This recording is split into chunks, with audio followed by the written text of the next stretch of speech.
Naging makulay at masigla ang araw ng Sabado at Linggo dito sa Nagoya, Japan dahil sa event na may temang Pistang Pilipino na kung saan dumating sina Sir Arnel Ignacio ay de las Alas at Gabby Concepcion.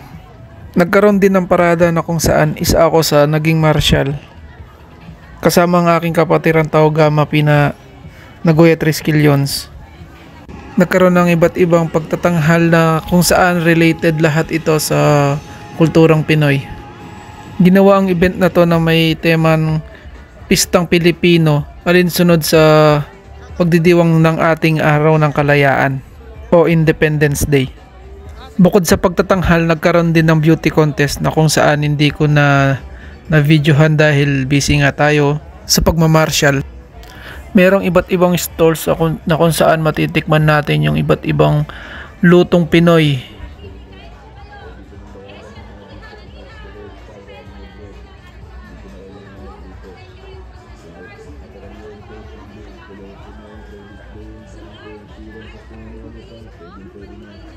Meron din mga remittance company na nag-aalok ng free registration with freebies and raffle at may mga palaro pa sila na kung saan may prizes na makukuha.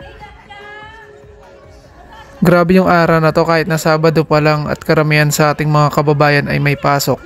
Napakarami pa rin dumalo. Ramdam mo yung pakiramdam na parang nasa Pinas ka lang. Dahil lahat ng mga kasama may mga Pinoy.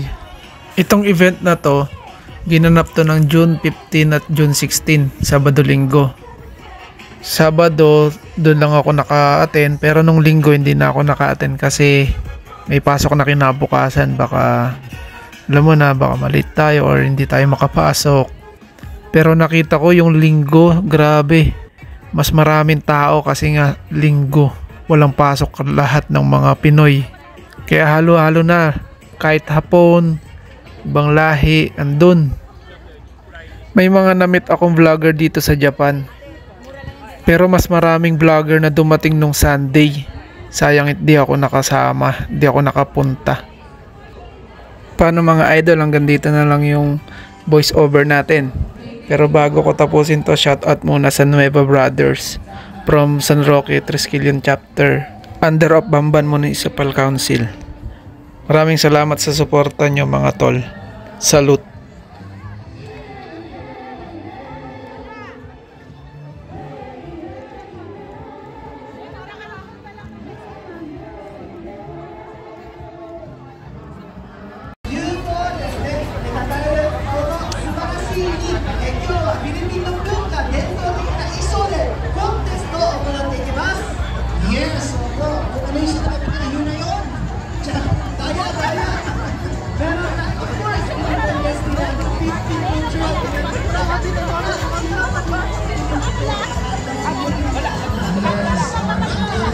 Para